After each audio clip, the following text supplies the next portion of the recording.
రాష్ట్ర విభజన తర్వాత విజయవాడ కేంద్రంగా ఏర్పడ్డ విదేశీ తపాలా కేంద్రం 2 ఏళ్లలోనే భారీగా లాభాలు గడిస్తోంది. ప్రజలకు అత్యంత తక్కువ ధరలకు పార్సిల్ సేవలు అందిస్తూ తనదైన ముద్ర వేసింది.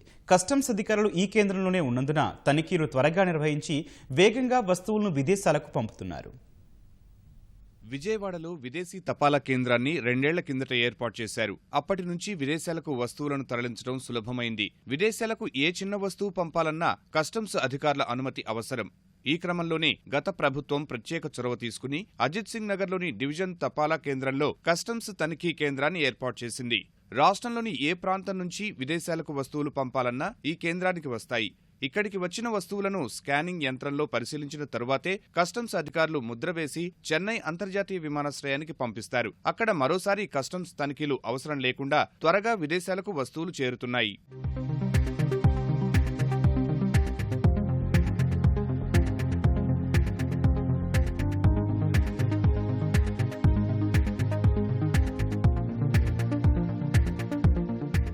కృష్ణా, గుంటూరుతో పాటు ఉభయ గోదావరి జిల్లాలకు చెందిన పార్సిళ్లు ఈ విదేశీ తపాలా కేంద్రానికి ఎక్కువగా వస్తున్నాయి. ఈ ప్రాంతాన్ని కస్టమ్స్ నోటిఫై ప్రాంతంగా గుర్తించి అత్యంత భద్రత మధ్య వస్తువులను పంపుతున్నామని అధికారులు చెబుతున్నారు.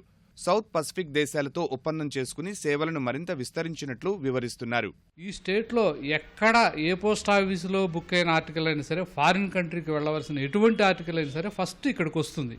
ఇక్కడికి వచ్చిన తర్వాత ఈ స్కానింగ్ ఇదంతా చేసిన తర్వాత కస్టమ్స్ క్లియరెన్స్తో చెన్నై ఫారిన్ పోస్ట్లో జస్ట్ డైరెక్ట్గా బ్యాగులు వెళ్ళిపోతాయి అనమాట. అంటే మన కస్టమర్కి డిలే కాకుండా ట్రాన్స్మిషన్లో ఎక్కువ జాప్యం జరగకుండా ఉండేదానికోసం ఈ ఫెసిలిటీ అరేంజ్ చేయడం జరిగింది. ఎక్కువ శాతం ఎక్కడికి బుక్ అవుతున్నాయంటే USA, Australia, Germany, Sweden, Saudi, Singapore and Canada. ఈ దేశాలకి ఎక్కువగా మన దగ్గర నుంచి ఆర్టికల్స్ పోతా ఉన్నాయి. ఈ అంతర్జాతీయ తపాలా కేంద్రానికి రాష్ట్రంలోని ఇతర ప్రాంతాల నుంచి భారీగా వస్తువులు వస్తున్నాయని అధికారులు చెబుతున్నారు. ఏదైనా అనుమానిత, నిషేధిత వస్తువు పార్సిల్లో వస్తే వాటిని అదే తపాలా కేంద్రానికి తిప్పి పంపుతామంటున్నారు. బంగారం, వెండి వంటి వస్తువులకు అనుమతి లేదన్నారు. వెళ్ళకూడని ఏమైనా ఉంటే వచ్చిన పార్సిల్ని రిజెక్ట్ చేస్తామండి. గోల్డ్, సిల్వర్, మెడిసిన్ ఇలాంటివి మాత్రం రిటర్న్ చేస్తాం. హౌస్ హోల్డ్ కానీ ఫుడ్ ఐటమ్స్, రైస్ అనగా పప్పులు అనగా అలాంటివన్నీ అలౌ చేస్తాం. గతేడాది కోవిడ్ వల్ల విదేశీ తపాలా కేంద్రానికి వచ్చే పార్సిళ్ల సంఖ్య తగ్గిందని, ప్రస్తుతం పరిస్థితి మారిందని అధికారులు చెబుతున్నారు.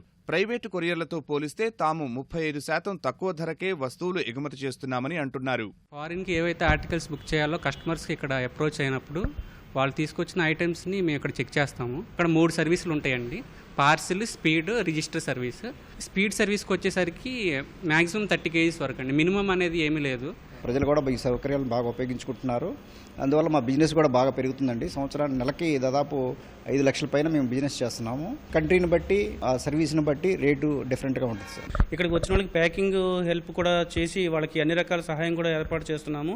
అలాగే ఆర్టికల్ ఎప్పుడు డెలివరీ అయింది కూడా మేము వాళ్ళ ఫోన్ నెంబర్ తీసుకుని వాళ్ళ డేటాబేస్ రెడీ చేసి వాళ్ళకి ఇన్ఫార్మ్ చేయడం కూడా జరుగుతుంది. విదేశాలకు భద్రంగా పార్సిళ్లను పంపాలనుకునేవారు ఈ తపాలా కేంద్రం సేవలను వినియోగించుకోవచ్చని చెబుతున్నారు. తక్కువ ధరకే సేవలను అందిస్తున్నట్లు స్పష్టం చేస్తున్నారు.